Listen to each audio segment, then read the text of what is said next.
Mamukasei muri yeZimbabwe tinokuchingamidzai muchirongwa chenyu Dark Secrets and Confessions. Tadzoka zvakare nenyaya dzenyu. Nyaya yekutanga ndeyamama vari mugurupu medu vakatumira nyaya yezuro chaiye, saka vanhu vakazama kuuya nemaidhia kuti tovabatsira sei, asi regai titi imi muri pano paYouTube musimo mugurupu mumbohwa nyaya mutiudze kuti tingavabatsira sei. Madetsi ndichawachinja nditi kuitira kuti vasazozikanwa kuti ndivo. Nenhamba yevana ndichachinja zvakare. Okay dear, nyaya yangu yakamira so indogara nemurume wangu tine vana vedu 4. Dambudziko rakatanga murume wangu paakaita mari muna 2015.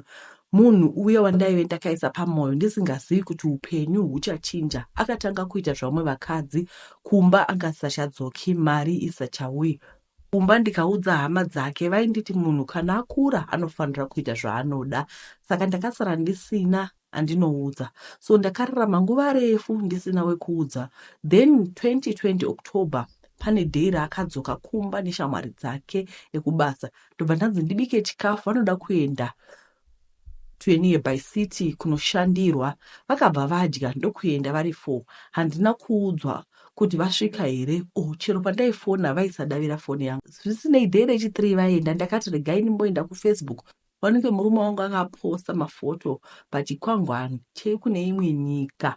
Ndakati kanazvo kuti ndifone havana kudavira. So vakadzoka dhei 5 ndokuzouya kumba manheru vaine hari, mucheka wemashavi, bute, manewspaper, achibva ati mari haishandi isati yapinda muhari, nechimwe chaizora chaibuda mafuta chega chogara muwallet. So ndakagara kusvika 2024 nazvo zvinhu zviye muwardrobe, iye achigara nevamwe vakadzi kunze, ini bonde ndisingarizivi. So akazouya ndokutora zvinhu zviya kwakuenda nazvo kunorasirwa kune imwe chechi. Hanzi aiti zviri kumuwanzira vakadzi vedu, upenyu hwacho hunorwadza. Ini ndaingonyarara, but uchiona kuti ini kunyarara uku hakusi kwega. Mumba rudo hamuna, vana vanogara kubvunza kuti baba varipi. Pakarasa zvinhu izvi, imba yangu yakabva yatsva yese.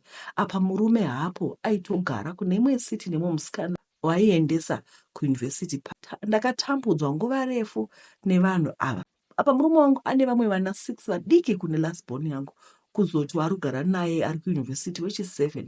Avo 6 ndinomanikidzwa kuvapa mari yemaintenance. Misuwo dzinogara ichierera hama dzangu. Dzimwe nguva ndinombofunga kuti pamwe murume wangu akaromba neni, haite bonde neni, kungogara hade ndibve pamba. Zvakaoma murume akaita mari, mabasa emaoko ndinoita, asi anotevera kuzondinyadzisa.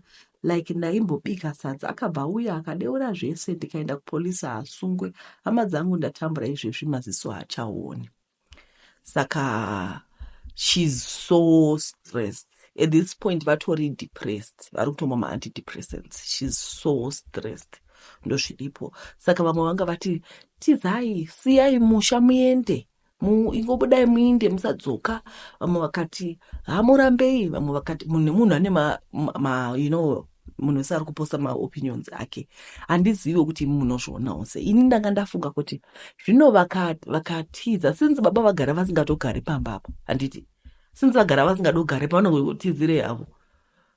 Ndozvandandiri kungofunga hangu. Since vagara vasingagare pa, plus handiti chinhu chacho chakatogwa chikanopisiwa. But kungoti vari kutambudzwa nenyaya yekuti ane magirlfriends.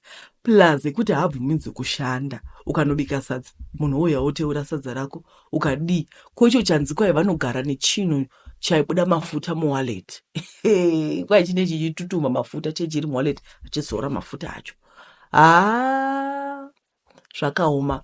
I think vanhu vari mugurupu vari muWhatsApp group iri, vabva vanyatsoona kuti panyika vanhu vanobata mushonga. Kana chiposa vanenge vachiti kwai muri kuzvinyorera moga nyaya, hatitombozvinyorera, handi muri kuzviona. Vadorimo mugurupu vadotaura nyaya, vashauti voita sei vaperekwa namazano. Zvakaoma. Regai tipinde munyaya inotevera. Imi ngosiyewo mazano kuti zvinovangaita sei. Simba here, ndaona nyaya yemusikana akabatiswa dombo achitaura kuti ana tete vainge vakatopfeka mawigi. Akavatengera kumaroora emwe musikana. Tete gei zvinorwadza. Zvinhu zvacho ndichatraya kuita short nyaya yacho. Ndakazviitiwa inini, I was introduced kuhama dzese imi. Ana tete 4 takaenda kudzimba dzavo. Vanhu vatori nevana veage yangu, I'm 26, mufesi wangu 34, ngatingomuti itatenda. Kuroora anga asati aroora sabrother wechechi vaizikanwa kushandira Mwari. Ndakaona hama dzese even vanin'ina nevakadzi vavo, asi hapana akati bofu kuti mukoma vari kuda kutonoroora mumwe musikana. To cut the long story short, kuti ndizoziva kuti Tatenda akatonochata nemumwe musikana kukoti.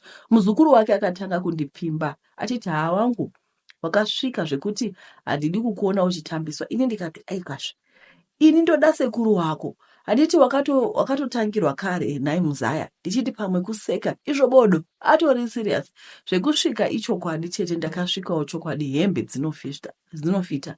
After a week ndipo pandakaona Tatenda asabatike paWhatsApp, angakupindura after kana an hour or so, chero zvikanzi ari busy aisambozviita izvi.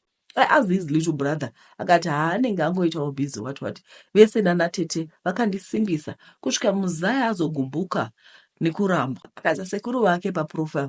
Ndakarohwa nechadzimbira chekuti ndiye here kana kuti umwe munhu akafanana naye.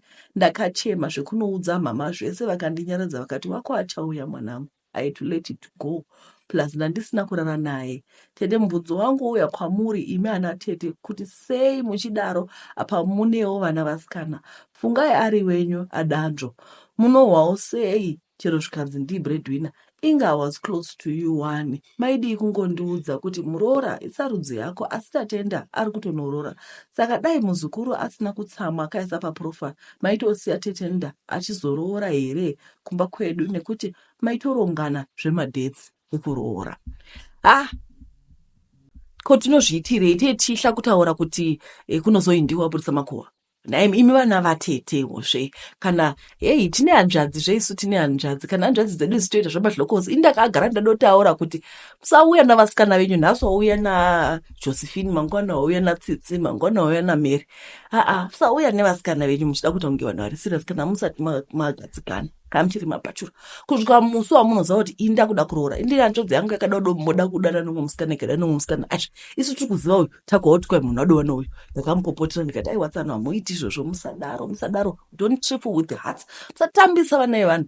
Zvino ndakazongoudza Anonymous kuti Anonymous, ini namama tiri pasame page. Mama vakati kwai wako uchavuya, ende Anonymous akazondiudza kuti mama vakadorota kuti uyu haasiri mukosha.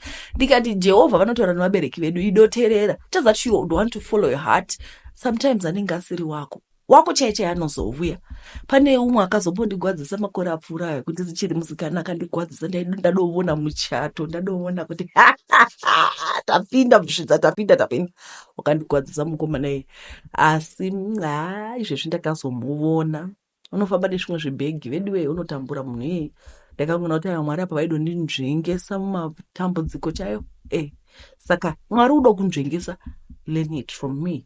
Guys, vanhu vanenge vanditumira nyaya dzavo ndikasadziposta munofanira kudzoka muchiti vatete kwaufa. Rega titsvake, pane vamwe sisi vakanditumira zvakare nyaya yavo.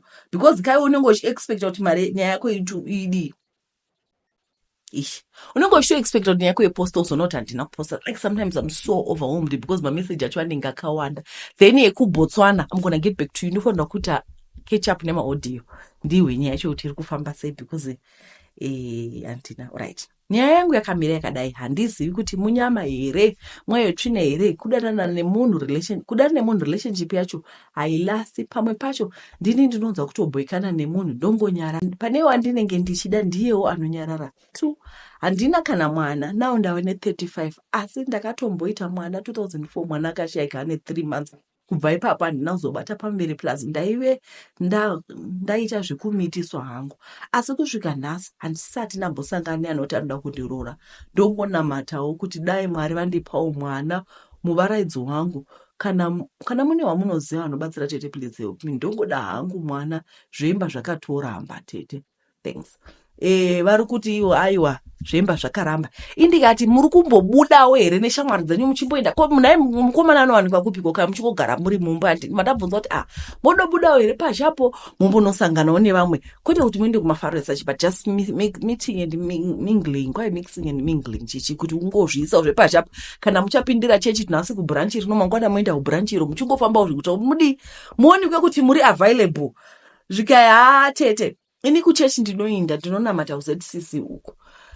Out handiendi usually Saturday, ndinoinda kubasa. Uye pamadating site ndakamboinda Tete, ndaneta, dai nhengo yangu yapera. Dai nhengo ndakamboenda pamadating site kubva 2023 kusvika 2024 nawo ndanguva munhu akangozvigarira ndoona kuti zvangu zvaramba tete please tete chinonyayondituma kuti ndisvikewo nditsvakewo kuti pamwe ndingawanewo mwana dai ndine mwana handifungwi kuti ndaizosvika pakadai apa chinondirwadza ndikaenda kune vanobatsira ndotoudzwa kuti ndinoita mwana ndigogara ndigoneta tete ndatambura nawo ndatove pamushonga yeHIV Mwari dai anzwa munamato yangu saka ndimozvaona kuti izvezvi vari kugwadzawo vari kutsvaka zvemunhu vari kuti denda wana munhu zvino ukaona munhu odoti handawanazve odopinda nemwoyo wose kwaungagodi handi unenge uchida kuroogwawo vanhu vachongousiya izvezvi vasvika pakuzovapawo HIV handimozvaona kuti zvinogwadza sei saka indakazongovaudza kuti we need to wait upon the Lord, let's pray about this kudonamata kuti Mwari ndisanganisewo nemunhu every day, pray until something happens because kuenda kuna namadzibaba uku ndopano unoberekesewa zvamuta kuti kwai munoenda hapana chinobuda saka kungodoenda kugara pamabvi kuti Jehovha ndisanganisei nemunhu ndikwanise kuwana mwana ndinoda kuti ndirougwiyo pray until something happens musarega kwai Sara wakapinda mutemberi wongoda ndisara nditi ndisara mai vaAbraham kuti Sara wekwa Penina ndianiko ndianiko mai vasame Hana chibati Hana Hana wakapinda mutemberi ukatosvika kuti muprista akati iwe azwakadhakwa here svika aiwa ndichobomudoro ndiri kuda mwana unonamata pray until something happens every day, pray and say God help me to find the men that I want pambacho unenge wadoitawo mamistake vasvika pakupiwa HIV zvino vedwe vanhu veZimbabwe vatatambura vasikana kwai hakuna varume weZimbabwe komuripwa hamusi kuona vasikana musadaro imi alright makasimba here tete indatova hangu mudzimai mukuru uye ndakashayikirwa namai vangu pavaindisununguka mumba mamai vangu ndini ndainge ndiri dangwe ravo tete saka zvichireva kuti ndainge ndisina mukoma kana ndisina anonditevera mumbawo munozvarwa baba vangu vakazvarwa vari vaviri baba vangu nehanzvadzi yavo yainge yakaroorwa kumasvingo yainzi Maizimuto tete baba vangu vakandirera voga kusvika kumakore angasvika 9 unfortunately ndipo pakatanga kuoma nyika tete baba vangu vainge vaona basa kuSouth Africa manje nhau yainetsa tete ndekuti kana baba vangu vakaenda neni vaizodii neni sezvo vainge vasingazivi kuti vanowana situation yakadini vatete vangu Maizimuto vakabva vaofa kuti vagare neni tete baba vangu vakanyevenuka mwoyo kuti at least mwana wamai vavo vatete vangu vaizondichengeta vatete vangu Maizimuto vakanditora ndikanogara navo mumba mavo Maizimuto vaigara nemurume wavo baba mukuru vangu nevana vavo 3 mukuru aiva mukomana ainzi Nigel achiteverwa nemusikana ainzi Tivonge kuchizopedzera mukomana ainzi Tavanaye Nigel naTivonge vaive vakuru kwandiri Nigel aive muhombe ne4 years Tivonge aive muhombe negore kwandiri kozotiwo Tavanaye ndiye aive mudiki ane 4 years tete baba vangu vachindisiya vaifunga kuti vandisiya pahama yavo yeropa vaifunga kuti vandisiya pana baba kadzi vangu ubabakazi uye ndichazogara zvakanaka havana kuziva kuti vandikanda mugehena repano pasi tete vaida mabenefits anouya nekundichengeta ini vainge vasina basa neni ndataura kuti ndakatanga kugara natete vangu ndine 8 years ndakagara navatete vangu kwemakore 4 asi pa4 years idzodzo ndakaona nhamo tsvuku inenge tema mwedzi wandakasvika tete Maizimuto vakabva vasiisa musikana webasa pa8 years ndakagona kuwa chako aina kuchera mvura kutarisa huku kune kudzifidha zvese izvi ndaitarisigwa kuti ndizviite makuseni machimuka ndinofanirwa kuva ndaisa mvura yekugeza pachitofu porridge rakwata malunch box apekwa mauniform evanobuda vachienda kuzvikoro nekumabasa akachiswa bankuru vakada kumbovhoisa kuti mabatiro andaitwa aiva asina kunaka asi vakangopindurwa rimwe vakanzi ndaiva munhukadzi saka ndaifanira kutrenwa basa ikoko kwaisava kutrenwa basa asi yaitova abuse chaiyo kone mhaka yebasa racho ndaitrenwa ini asi mwanasikana wavo Tivongwe aiva Mrs tivongo ndaimoitira zvese agere, chero plate yaidyira aisasimudza. Baba vangu vaitumira mbatya, mari, zvese nechikafu, asi waiti ukandiona waifunga kuti ndasevhaivha hondo yekusomalia. Kana pauya vaenzi ndipo pawaionerera zvetete. Maizimuto vatete vangu vaiva a very good actress. Ndipo pandaipfekedzwa hembe dzinoonekwa nekugariswa pasofa ndichiona TV ine chidumbu nevhisiara. Asi kana vaenzi vasipo ndaisabvumidza zvamu chose kugara pasofa kuzoti kuona TV aitova mashura chaiyo.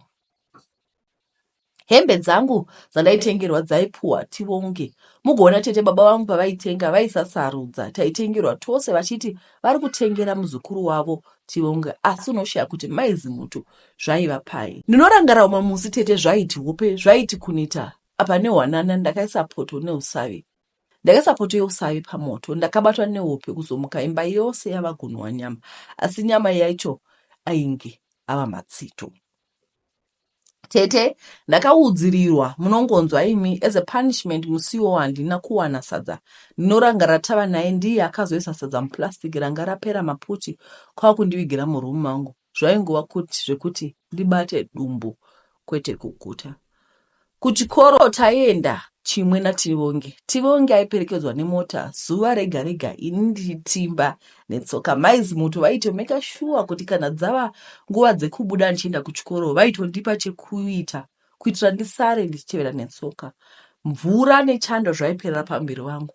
Vanhu veukama pavaiuya vachibvunza kuti sei ndakaondoroka kunge rutsanga rwemvura, maizimuto vaipindura kuti haana chaanoshaya pano uyu. Ndofunga ari kufunga vabereki vake. Ndinorangarira tete maijona vaiva mateno vaive cousin sister yababa wangu namaizimuto vakada kumbonditora. Maizimuto vakava vatete vachiti ndaive ndasigwa mwana uyu maoko. Plus maijona vaisava blood related kwandiri, saka kana ndaizoona chandinoona vainozvireva kopi. Baba vangu vakambouya pa4 years ndagara tete, ende tete vaimeka sure kuti handiwani nguva yekutaura nababa vangu. Vose vachimiridzika zvokuti baba vangu havana chavakaona chaiva out of place. Ndipo pandaipakurirwa chidya, asi mazuva ose ndiri wemusoro nehuro. Seka zvako namose rugare. Baba vakadzokera vachingofunga kuti all is well tete. Papera makore maviri baba vakambozama kunditora, asi maizimuto vakaudza baba 1000 reasons dzekuti ndisaenda. Heye kuSouth hakusise. Anoita language confusion. Dzidzo yacho haina kufanana neyedu. Zvakawanda kani. Tete baba vangu vakaterera hama yavo ndikasara futi. Pane pauchabufura zviri kuitika iwe wakaita kutariswa kuti ukazvitaura unosara uchichiona. Gore iroro ndipo Nigel akazama kundibata chibaba. Kuna Nigel ini ndinenge ndiri mai vake, mainini mai. Sezvo ndiri mwana wasekuru, zveabuse tainge tazvidzidza tiri kuchikoro. Saka pandakaudza maizimuto zvainge zvaizama kuitwa naNigel, vainge vakumodefenda vachiti ndainepa ndaida kutadzisa Nigel kuita doctor apfigirwa mujere. Tete maizimuto havana kana kuda kuita investigation okuda kubvunza Nigel kuti chaiva chokwadi here. Tinoziva kuti zera remaadolescent nemateenager riri dangerous nokuti ndiro zera remaexperiments, and maexperiments acho vanovanzomaita kumayoung girls. Apa young girl yacho yaiva ini. Zvokuti dai kuri kuti ndaive ndatanga kutevera uye dai Nigel aiva abudirira, ndingadai ndakamitiswa nemwana wangu ndiri mwanawo. Zvakaoma chokwadi. Saka ndakatanga kuti manheru ndaisavata murumu mangu ndaienda maTivonge. Tivonge anga asingadi kuti ndibate anything chake, saka ndaizovata hangu pasi, chando chichindivhunza mutupo, at least chando chiri nani pane kubatwa chibharo. Ndakazotiza pamba apa ndikanotsvaka patete maijona, ndikavatsanangurira magariro andanga ndakaita. Maijona vakaita moyo wekubereka, vakanzwa tsitsi, vakanditi ndiende kuCallbox ndifonere baba vangu. Vakandipa mari yacho yekufona. Chero hazvo maijoni vaive nefoni landline pamba pavo, ndinovanzwisisa nokuti vaisada kuti nyaya yavo yoputika yoita senge vaivemo mukati.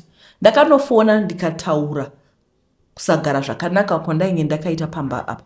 Maizimuto masikati vakabva vasvika vachichema vachiti ndaiva ndatiza pamba kuda ndainge ndava kuda kuita zvechiuri. Zvese izvo havana kuziva kuti ndaizvinzwa, sokuti maijona vaive vati ndivande mubedroom mavo ndisamboti chero bufu chero kukosora. Maizimuto vakasiya vatsinenzira maijona kuti kana ndikasvika pamba pavo vasandigamuchira nekuti ndaiba zvinosiririsa uye mudumbu mangu maive nemakonye ndaive ndisingaguti. Baba vakazotumira mari ndikazopa bhazi namai Jona. Baba vangu vakazondigashira kupark station. Ndichisvika kumba kwababa ndakatsanangurira baba zvese. Baba vangu vakaungudza tete vachiti Tekla wakandiiteiko.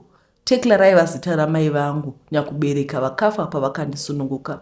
Baba vakabatikana zvikuru tete vakanditsvakira nzvimbo yechikoro chikafu vakazadza mufiriji, asi ndaingova nekakuvhunduka kaya kemunhu akavhiringwa brain. Childhood trauma is real tete kana tazogara. Baba vakameka sure kuti ndawana zvese zvandaida, asi vaigara utaura murume kuti chokwadi mwana wamai vangu ungadai ropa rako, ukawana chinokuwana ndinozokuchengeterawo vana vako vazukuru vangu nemwoyo wose. Ko kusanyara kwamaizimutu, kufona kuna baba vangu achinyepa kuti ndakatizira ndaiva ndamitesiwa. Saka kana ndakatiza pamba havazivi kwandiri. Baba vakangoti ehunde tete tazvinzwa, ndichauya muna December togadzirisa. Maizimutu havana kuziva kuti ndiri mumba. Ndinorangara pandakatanga kutevera kwekutanga ndakanyorera baba vangu tsamba vakanditi vamanyoni makasununguka kutaura zvese, hapana chandisingazivi, it's nature. Tete ndakapedza mazuva 2 ndichiva nzvenga. Baba vakazorora umwe mukadzi handidi kunyepa. Mai ava vakandiratidza rudo rwandisina kuratidzwa neveropa rangu vanova tete vangu.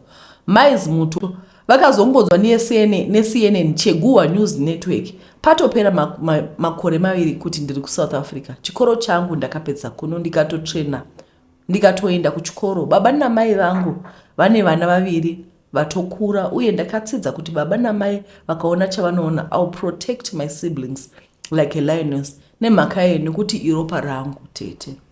Nigel akazosungwa on attempted rape akapiwa makore 6 akatopika akabuda. Iko zvino ava kunemhaira nenyika achita zveguka nemuteuriro. Tivonge aibatwa kunge Zaye ari Mrs. ane game park pamba, vana 4 vane mitupo 4 yakasiyana-siyana. Tava naye was still in touch, aiva kind kwandiri.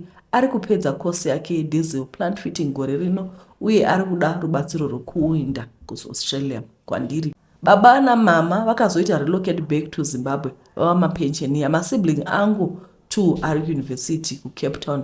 Ndakambodzokera last day paChristmas. Maizimutu vanongoti mainini havadi nezvangu tete. Maizimutu vanoziva zvavakaita zvavanoita, asi munhu anoda kunyepera kudzungaira aida kudiwa. Ndekupi wakamboona mwana ane 10 years achiura? Ezvona ije vakazopinda mutorongo 1. Tete tine hama dzatisina ukama nadzo pano panyika.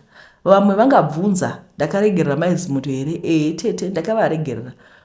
Ngura inodya wakaitakura. Ndakavaregerera, asi zvekufambidzana kwete. I've decided to love you from a distance. Zvetsika nditsike kwete. A leopard will never change its spots. Nezuro ndisati ndakomenta panyaya. Nezuro pane comment yakasiiwa panyaya yevana vanogara zvekuchengetesewa izvi. Ndoda kuti ndiiverenge comment iyi. First confession, isu nesister nebrother takamborerwa nabankuru brother yamudhara wangu after baba vangu vashaika. Taiti Christmas pakatengwa hembe vaitanga vasarudza dzavo first, isu tozononga last. Pafood taidya takawanda mu1 plate like vasikana vega vakomana vega. Kana pakati pekudya mai guru vaibva vati, vana Felix chisimukai maguta. Unoseka namusi rugaro. But our mom vakazititora hawo tikazogara a good life. Now I'm overseas, but pavana vavo hapana noshanda, vakangogara pamba pavo. Comment yakasiiwa naSisi Melody shoko. Guys, muri kulasadza koi vana giro chisimukai maguta. Ko maziva sei kuti taguta. Ndakango like comment it really touched me. Ndikati yai panyika pakaoma. Saka handi muri kuona kuti kwanzi if you do not teach your children zvakanaka mutemo kanaka wanzi jere netsikidzi idzo dzanetsa gore rinoidzi dzinovadzidzisa kutsikidzi koko kujere inonzi toilet irapo karumu kako apo zvese imomo the world will do it for you and the world is not kind. If you fail to teach your children, the world will do it for you. The world is not kind. Noniswa kujere. Hezvo mwana akambokutaura kuti vatete mwana nyanga achida kundibata chibharo svika ibodo uda kutadzisa mwana wangu kuita doctor. Pane maparents akadaro ekuti havatsiurigwi vana. Inini kamukamuka nditi mwana wako tamukuona achiita izvo zvazvozvo. Tototi aikazve ko ndizvo here nhaye vasikana ndo zvazvinoitiwa because mwana haumurambiri. Isusu taitiri vadiki taitoita zvinhu zvekuti vabereki vedu vanoti kana hambofa kaita zvobodo. Unenge une two lives, une zvimwe zvaunoita behind these scenes zvavasingafungiri. Saka namuka wati kwai mwana dai mutsiurei. Handiti regai tikate inoyi bhozi inozoreba todzoka nepart 2 bhozi nyaya dzacho dzakati wandei. Handiti muve nezuva rakanaka makamira dzomboya dzakati kaka dzakateverana ka1. Alright. Mother's Day, musaregedza guys. I need 5 people chete. Ma 450 enyu toba tainda. Takwana venyu kuprotea guys. Like I said, it's beautiful, it's elegant, it's in the Melrose Arc. Muye muzohla. Chakudza zvakawanda kana mango joina. 5, ndokuda 5 chete. Thank you guys for watching. See you in the next episode. Bye.